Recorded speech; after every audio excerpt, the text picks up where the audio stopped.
വൈകുന്നേരമായിട്ടും മഴയ്ക്ക് യാതൊരു ശമനവും ഇല്ല. ഇന്നും ഡ്രൈവിംഗ് സ്കൂളിൽ വന്നതാണ്. ഇന്ന് ഞാൻ ഓടിച്ചെടുത്തു. ഇനി സ്പീഡാക്കാനുണ്ട്.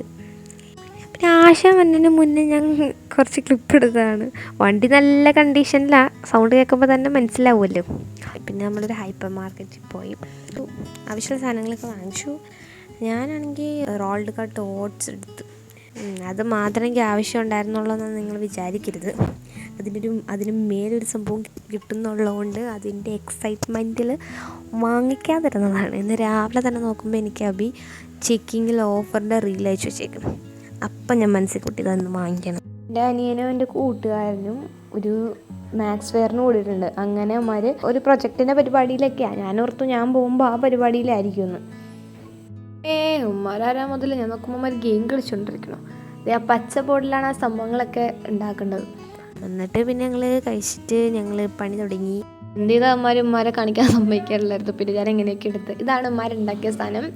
മാക്സ് സിറ്റി എന്നാണ് പറയണത്. ഉമ്മാർ നല്ലപോലെ കഷ്ടപ്പെട്ടിട്ടുണ്ട് ഇതിൻ്റെ പുറകിൽ. എനിക്ക് നിങ്ങളോടായിട്ടൊരു ക്വസ്റ്റ്യൻ ചോദിക്കാനുള്ളത് എന്താണെന്ന് വെച്ചാൽ, ഈ ശാസ്ത്രമേളകൾക്ക് മാത്സ് ഫെയർ ഉണ്ട്, സയൻസ് ഫെയർ ഉണ്ട്, സോഷ്യൽ ഫെയർ ഉണ്ട്, അങ്ങനെ എല്ലാ ഫെയറുകളും ഉണ്ട്. ഇതിനൊക്കെ സ്റ്റുഡൻസ് സ്വയം കഷ്ടപ്പെട്ട് അതിലൂടെ ഓരോന്ന് പഠിച്ച് മനസ്സിലാക്കി കൊണ്ടുപോയി പ്രസൻറ്റ് ചെയ്യുന്ന പ്രൊജക്റ്റിനാണോ, അതെയോ പാട്ടുകാരും വീട്ടുകാരും കൂട്ടുകാരും എല്ലാം കൂടി എത്ര മാസം കൊണ്ടാണോ ഉണ്ടാക്കി പ്രസൻറ്റ് ചെയ്യുന്നതിനാണോ വാല്യൂ? ഇതെല്ലാവരുടെ അഭിപ്രായം കമൻറ്റിൽ പറയണേ.